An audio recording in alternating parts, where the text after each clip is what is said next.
टूटने के कगार पर रूस और अमेरिका की वो संधि, न्यू स्टेट न्यूक्लियर संधि, जिसको लेकर बड़ी उस समय हाइप थी कि देखिए ये न्यूक्लियर पावर, दो बड़े न्यूक्लियर पावर, उनके बीच में ये संधि बहुत अहम होगी।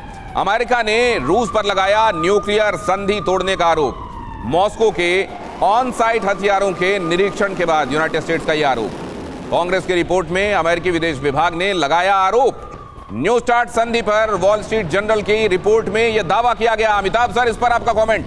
देखिए, यही एक ट्रीटी है, न्यू स्टार्ट ट्रीटी, जो 2026 में ख़त्म होने वाली थी और उसको 2021 में 5 साल के लिए एक्सटेंड किया गया है फिलहाल। यही एक ट्रीटी है जो अभी तक अमेरिका और रूस को बांधे हुए है एक सूत्र में। इसके पहले जितने भी ट्रीटी हुई, INF, उसको ख़त्म कर दिया क्योंकि चाइना एक बहुत बड़े पावर की तरह उभर रहा था और चाइना उसका सिग्नेटरी नहीं था।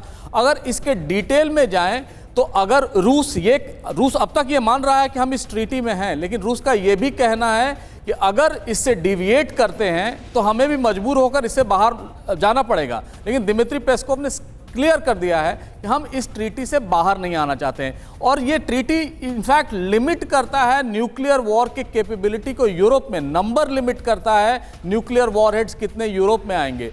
तो ये एक लास्ट स्ट्रॉ रहेगा जब रूस और अमेरिका का संधि विच्छेद हो जाएगा। और अगर इस तरह भी, अगर दूसरे तरफ से भी देखें तो जो स्थितियां बन रही हैं उसमें ये बहुत इंपॉर्टेंट हो गया है कि रशिया की न्यूक्लियर डॉक्ट्रिन पर ध्यान देना। वो क्या कहती है? पहला कहती है कि अगर उनके टेरिटरी पे अटैक होता है या कोई और विकल्प नहीं बचता है तब हम न्यूक्लियर वेपन का इस्तेमाल कर सकते हैं। तो वो पॉसिबिलिटी है।